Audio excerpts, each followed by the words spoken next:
Kitab Kejadian. Kitab Kejadian, saya beri judul kecil yaitu Anda Ciptaan Allah yang Termulia. Kitab Kejadian ini kitab banyak hal-hal yang luar biasa di situ. Saya akan mulai dulu dengan pengenalan secara umum tentang Kitab Kejadian. Kitab Kejadian ini kitab pertama tentunya dalam Alkitab kita, yang terdiri dari 66 kitab, dan juga kitab pertama dari kitab yang ditulis oleh Musa. Jadi Musa itu menulis 5 kitab, Kejadian, Keluaran, Imamat, Bilangan, Ulangan. 5 ini biasa disebut kitab Taurat. Kalau bicara Taurat, bangsa Israel tahu yang disebut ya 5 kitab ini.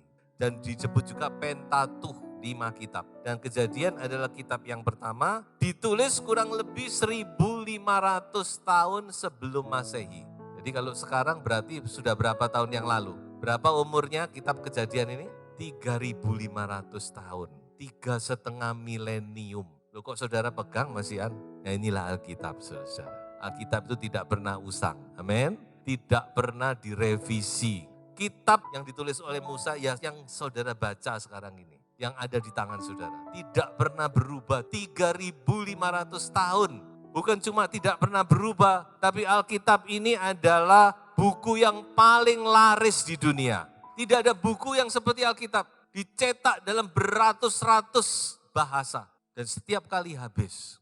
Yang ketiga disebut juga kitab permulaan. Karena dari Kejadian ini kita melihat permulaan dari segala perkara, dari segala sesuatu. Dari ciptaan, dari dosa, dari kejatuhan, dari macam-macam. Jadi kitab Kejadian ini bisa diumpamakan seperti mata air, seperti sumber. Dia mengeluarkan mata air, kemudian air itu makin hari makin besar dan muaranya kitab Wahyu. Jadi kalau kitab Kejadian itu mata airnya, sumbernya, fountain, maka muara daripada sumber ini adalah kitab Wahyu. Jadi kalau kita membaca kitab Wahyu itu kita membaca muara daripada seluruh nubuatan firman Tuhan. Kemudian secara garis besar gampang sebenarnya. Kejadian ini dibagi menjadi 2 bagian. Pasal 1 sampai pasal 11 itu adalah bersifat umum, universal. Karena di dalam pasal ini semua ada di situ. Semua manusia tercakup di situ. Ini bicara tentang universal, hal-hal yang menyangkut berkaitan dengan seluruh manusia. Tapi pasal 12 sampai pasal yang ke-50 itu bersifat khusus. Kalau saya boleh katakan khusus, karena di situ diceritakan tentang nenek moyang daripada bangsa Israel. Mulai Abraham, Ishak, Yakub, dan terakhir tentang Yusuf.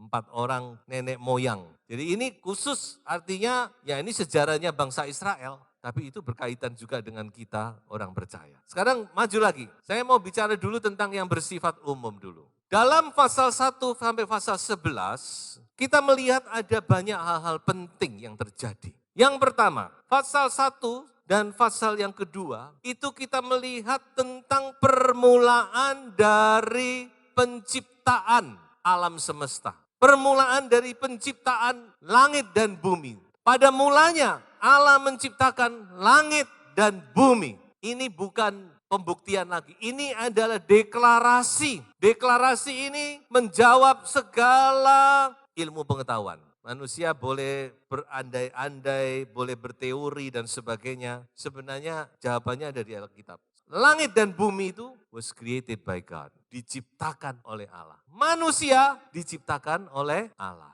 Bukan hasil evolusi. Tentu kita tidak mau dibilang monyet dan sebagainya ya. Coba kita baca Mazmur 8 ayat 4 sampai ayat yang ke-6.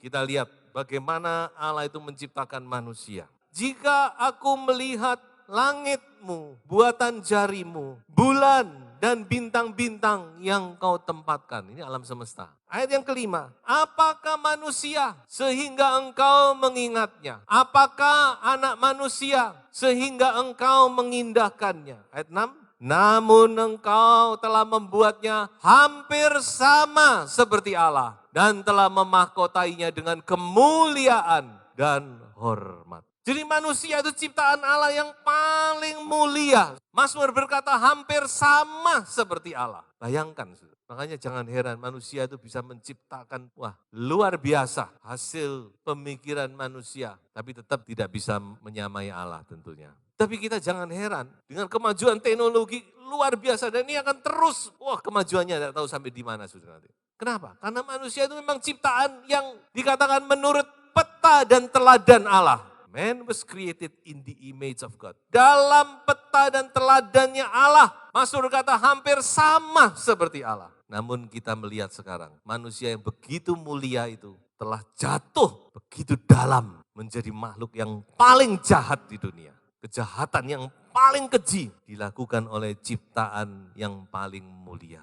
Dosa yang paling keji, perbuatan yang paling keji, kekejaman-kekejaman yang melakukan siapa? Ciptaan Allah yang paling mulia. Mengapa? Pasal berikutnya. Nah ini, karena dosa masuk. Pasal 3 berbicara tentang asal muasalnya dosa. Kemudian kita lihat di pasal yang keempat, pasal yang kelima terjadi segala kejahatan. Pembunuhan terjadi, poligami dan kekerasan dan segala sesuatu. Manusia makin hari makin jahat, makin jahat, makin jahat. Sehingga pasal 6 sampai 9. Mau tidak mau Allah harus menghukum. Inilah permulaan penghukuman yang bersifat global. Air bah dijatuhkan ke seluruh dunia. Jadi kalau dunia pernah dihancurkan oleh air bah, Petrus berkata, nanti satu kali lagi akan dihancurkan. Bukan dengan air bah, karena Allah sudah berjanji kepada Nuh, aku tidak akan menghancurkan dengan air bah lagi, tapi dengan api. Jadi itu akan terjadi karena sudah pernah terjadi.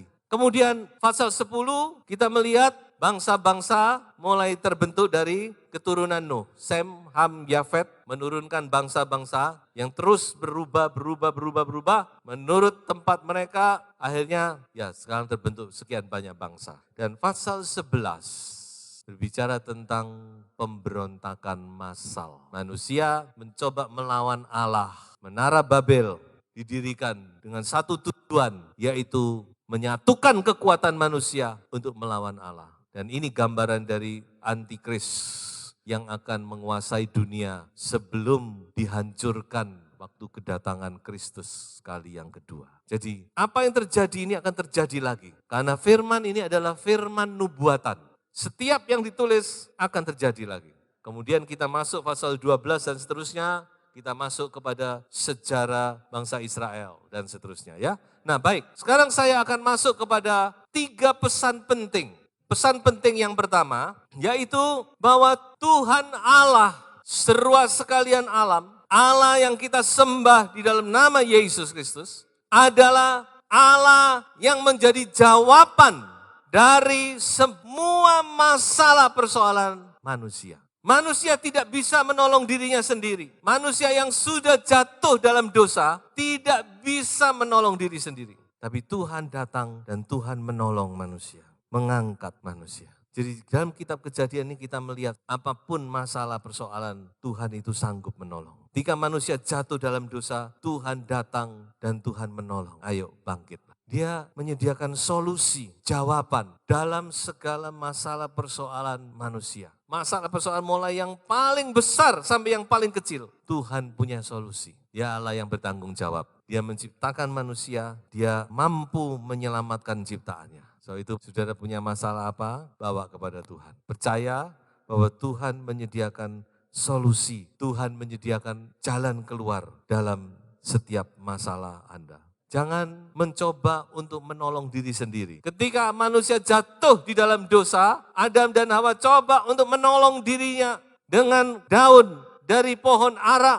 Tidak bisa, tidak berlaku. Agama tidak bisa menyelamatkan manusia. Yang bisa menyelamatkan adalah kasih karunia Tuhan. Ketika Tuhan datang menjadi manusia, Yesus Kristus, dia datang mengulurkan tangan kepada manusia yang sudah terperosok di rawa-rawa. Dia angkat manusia itu. Ayo, mau ditolong? Ulurkan tanganmu, aku tolong. Orang kalau sudah terjatuh di rawa-rawa, itu tidak bisa menolong diri sendiri. Saudara mau apa? Mau renang tidak bisa. Satu-satunya pertolongan harus dari luar. Ada orang datang mengulurkan tangan. Saudara mungkin saudara menghadapi masalah yang sama. Jangan berdaya upaya coba untuk renang dalam tanda kutip, tapi saudara menyerah, ulurkan tanganmu ke atas. Minta Tuhan ulurkan tangannya untuk mengangkat engkau. Tuhan punya solusi dalam segala masalah saudara, amin. Apapun juga, kitab Kejadian memberitahu pada kita. Semua masalah, tidak ada yang terlalu besar bagi Tuhan. Tuhan bisa menolong, kalau kita mau. Kalau tidak mau ya tidak bisa. Adam dan Hawa ditawari pakaian dari kulit binatang, tidak mau, tidak bisa. Gitu. Kalau dia tetap, enggak ini bagus, ini warnanya hijau, enggak bisa. Kita harus mau, terima. Itu namanya kasih karunia kita terima. Grace must be received. Kasih karunia itu harus diterima. Dengan hati yang penuh, dengan kerendahan hati kita terima. Disitulah kita tertolong. Baik, yang kedua, dipilih untuk dipulihkan. Tuhan Yesus baik, amin. Jadi kalau kita kembali kepada kitab Kejadian, kita melihat di situ, untuk memulihkan manusia, Allah mulai memilih satu orang, just one man. Satu orang, bukan satu bangsa. Bayangkan saudara-saudara. Untuk menjadi berkat, menyelamatkan seisi dunia, Allah mulai dengan satu orang yang namanya Abraham. Dipilih oleh Tuhan.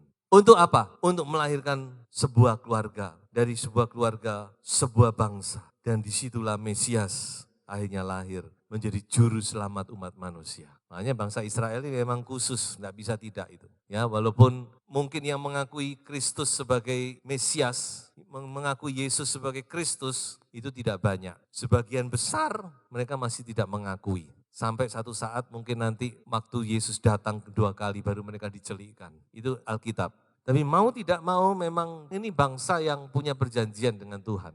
Tapi kita melihat di sini bagaimana Allah memulai itu dengan satu orang yang bernama Bapak Abraham. Memilih Bapak Abraham. Untuk apa? Untuk memulihkan manusia. Kepada apa? Kepada kodratnya. Kepada kodratnya yang semula. Yaitu makhluk ciptaan Allah yang mulia.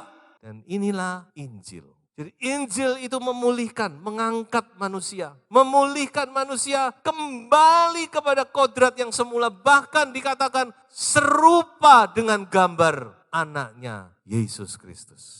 Jadi Allah memanggil kita menjadi umat pilihan. Bukan sekedar supaya nanti kalau kita tinggalkan dunia ini masuk surga. Bukan, saudara. Saya sering berkata bahwa Injil itu bukan alat transportasi. Maksudnya transportasi kita dari dunia ke surga, bukan. Tapi Injil, kebenaran firman Tuhan itu adalah alat transformasi. Allah ingin lewat Injil, kita ini diubah, dipulihkan. Sampai kita serupa dengan gambar anaknya, Yesus Kristus. Itulah beban daripada hamba Tuhan. Ya, jadi beban hamba Tuhan ini bukannya bagaimana supaya mendirikan gereja yang besar, punya jemaat banyak, tentu itu juga kerinduan kita, pasti setiap hamba Tuhan. Tapi sebenarnya bukan itu. Beban dari seorang hamba Tuhan itu yaitu bagaimana membawa jemaat yang dipercayakan itu untuk terus berubah, ditransform into the image of His Son. Diubah, ditransformasi, dipulihkan terus. Sampai menyerupai Yesus Kristus. Dan pribadi hamba Tuhan itu sendiri juga harus demikian. Bukan cuma ngomong tok, tapi hamba Tuhan itu sendiri juga perlu diubah, bukan? Karena saya juga ingin masuk dalam kemuliaan. Makanya kita mengiring Tuhan itu coba kita kadang-kadang perlu waktu kita merenung ya. Coba kita renungkan. Jangan renungkan orang lain, renungkan diri kita. Bandingkan 5-10 tahun yang lalu dengan sekarang. Ada perubahan enggak? Kita makin sabar, makin mengasihi, makin seperti Kristus enggak? Gimana sih seperti Kristus? Bacaan Alkitab. Kristus itu gimana? Yaitu, coba kita pikirkan, renungkan. Kalau kita sudah ada seperti itu, berarti ada kemajuan ini. Ada transformasi yang sedang berjalan. Tapi kalau enggak, atau malah lebih gawat dari itu, waduh.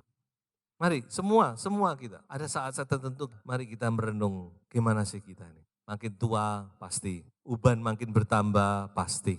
Wrinkle, kerut-kerut makin bertambah, pasti. Tapi bukan cuma itu, apakah kita makin seperti Yesus?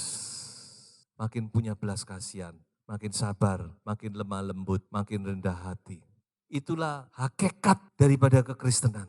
Injil, kebenaran firman, itu diberikan untuk memulihkan manusia kembali kepada harkat dan martabat yang sesungguhnya. Sebagai makhluk ciptaan Allah yang paling mulia. Bahkan ditambahkan di sini serupa dengan gambar Kristus anaknya. Dan saya beri berita baik bagi saudara bahwa pemulihan itu sebenarnya sedang terjadi.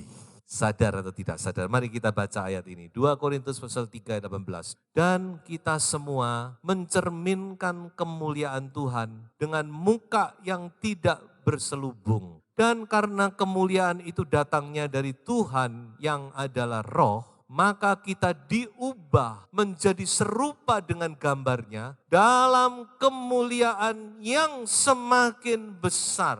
We are being transformed. Apa artinya being itu? Artinya kita sedang diubah. Bukan akan, bukan sudah, tapi sedang. We are being transformed. Day by day, setiap hari, setiap saat, di mana kita menyediakan hati kita bekerja sama dengan roh dan firman. Di situ kita diubah, ditransformasi, ditransform untuk menjadi seperti Yesus. Sebab itu pada kesempatan ini saya ajak, mari kita perlu Roh Kudus. Karena yang bisa mengubah adalah Roh Kudus dan firman. Kita tidak bisa mengubah diri sendiri. Dan itu juga bukan kehendak Tuhan. Yang bisa mengubah, memulihkan kita adalah roh dan firman. Membawa kita dari kemuliaan, from glory to glory, from glory to glory, from glory to terus kemuliaan yang semakin besar. Yang dikatakan jalan orang benar itu makin terang sampai rembang tengah hari. Dan asal muasalnya dari kitab Kejadian, kita melihat pemulihan itu mulai dilakukan oleh Allah. Dipilih untuk dipulihkan. Bersyukurlah, karena kita adalah orang-orang pilihan.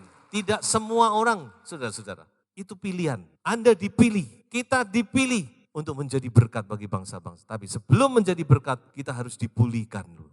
Ketiga, kuncinya adalah percaya. Jadi bukan berbuat, bukan bekerja, but believe. Percaya, trust. Dimulai dengan Bapak Abraham. Bagaimana Bapak Abraham itu mulai dipulihkan, yaitu ketika dia percaya kepada Allah. Firman Allah jelas berkata, dikatakan bahwa Abraham itu dibenarkan karena iman. Saudara kalau mau belajar, saudara bisa catat tambahkan ya. Roma 4 ayat 3, kemudian Galatia pasal 3 ayat 6 dan ayat yang ke-9. Dikatakan Abraham itu dibenarkan, bukan karena dia berbuat ini, berbuat itu, bukan.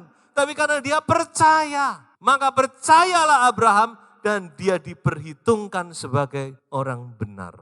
Dan itu yang ditulis di dalam kitab Roma.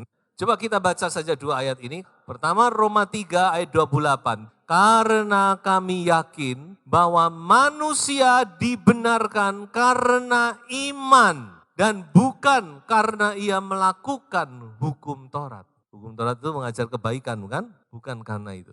Pasal 5 ayat 1. Sebab itu kita yang dibenarkan karena iman, kita hidup dalam damai sejahtera dengan Allah oleh karena Tuhan kita, Yesus Kristus. Jadi bagaimana manusia itu mulai dipulihkan? Yaitu ketika kita percaya kepada Yesus Kristus. Percaya kepada darah Yesus. Beriman kepada Yesus. Maka di situ kita mulai dipulihkan. Bentuk terus sampai kita mencapai kesempurnaan.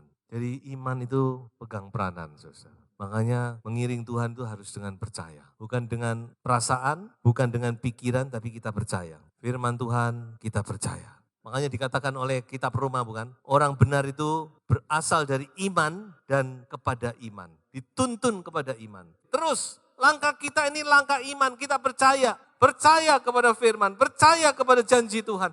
Sudah bawa masalah, persoalan, sudah tidak sanggup, percayakan kepada Tuhan. Trust, karena kita tidak bisa menolong diri sendiri.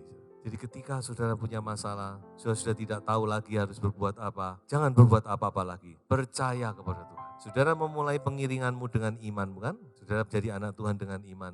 Terus langkah dengan iman. Terus dengan iman kepada iman. Percaya kepada Yesus Kristus. Dan firman Tuhan berkata apa? Kita yang dibenarkan oleh darah Yesus, kita pasti diselamatkan. Amin. Jadi keselamatan itu pasti, bukan mudah-mudahan lagi. Tapi Anda dikatakan yang dibenarkan oleh darah Yesus. Karena kita percaya kepada salib, kita percaya kepada Yesus, dikatakan maka kita pasti akan diselamatkan dari murka Allah yang ada. Sebab itu sebagai kesimpulan dari khotbah, di dalam kitab Kejadian ini kita melihat manusia ciptaan Allah yang paling mulia, terperosok dalam lubang yang paling dalam. Tetapi oleh kasih karunia Allah dan melalui iman kepada Yesus Kristus, manusia diselamatkan dan dipulihkan kepada kodratnya yang mulia, yang semula. Dan saya mau katakan terakhir, pemulihan itu sedang terjadi dalam diri Anda. Percayalah, Tuhan memberkati.